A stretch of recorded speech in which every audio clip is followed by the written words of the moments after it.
రాహుల్ చెప్పిన అబద్ధాల కోటలు బద్దలైనప్పుడల్లా విదేశాలకు వెళ్ళిపోతాడు. కొన్ని రోజులు రెస్ట్ తీసుకుంటాడు. మళ్ళీ ఏదో పుస్తకం పట్టుకొని వస్తాడు. మళ్ళీ నడుస్తుంటది.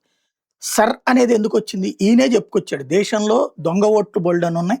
అది ఎన్నికల సంఘమే చేస్తుందని. ఆ ఎన్నికల సంఘమే ఆ దొంగ ఓట్లను తీయడానికి పెట్టిందే సర్. మళ్ళీ దాన్నొద్దంటాడు. దొంగ ఓట్లున్నాయి. ఒకే మనిషికి 3, 4 చోట్ల ఓట్లున్నాయి. చనిపోయినోళ్ళకి కూడా ఓట్లున్నాయని ఆయనే చెప్తాడు. అది తీయడానికి ఎరా నాయన మేము సర్ అని పెట్టిందంటే, అబ్బే అట్లా చేస్తామంటే ఓటు చోరీ అని చెప్తాడు. అదేం విచిత్ర వితండవాదం అర్థం కాదు. ఇప్పుడు తాజాగా బెంగాల్ విషయంలో నోరు మీద పట్టలేదు. బెంగాల్‌లో ఓటర్ల జాబితాలో మాయారాణి గోస్వామి అనే మహిళకి 44 నియోజకవర్గాల్లో ఓటుంది. ఆమెతో పాటు భర్త వివరాలు వేర్వేరు ఇంటి పేర్లతో ఉన్నాయి.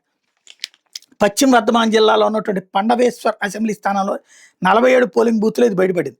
వితంతు అయిన మాయారాణి గోస్వామి పని మనిషిగా జీవిస్తోంది. మిగతా వాళ్ళగే ఎస్ఐఆర్ కింద తనకిచ్చిన దరఖాస్తు నింపి క్యూఆర్ కోడ్ స్కాన్ చేస్తే దక్షిణ 24 పరగణాల జిల్లాలోని ఉత్తర దిందాపూర్, గోసభ సహా పలు నియోజకవర్గాల్లో ఓటు ఉన్నది. మండల్, రాయ్, నయ్యా ఇలా 5 ఇంటి పేర్లతో ఓట్లున్నాయి.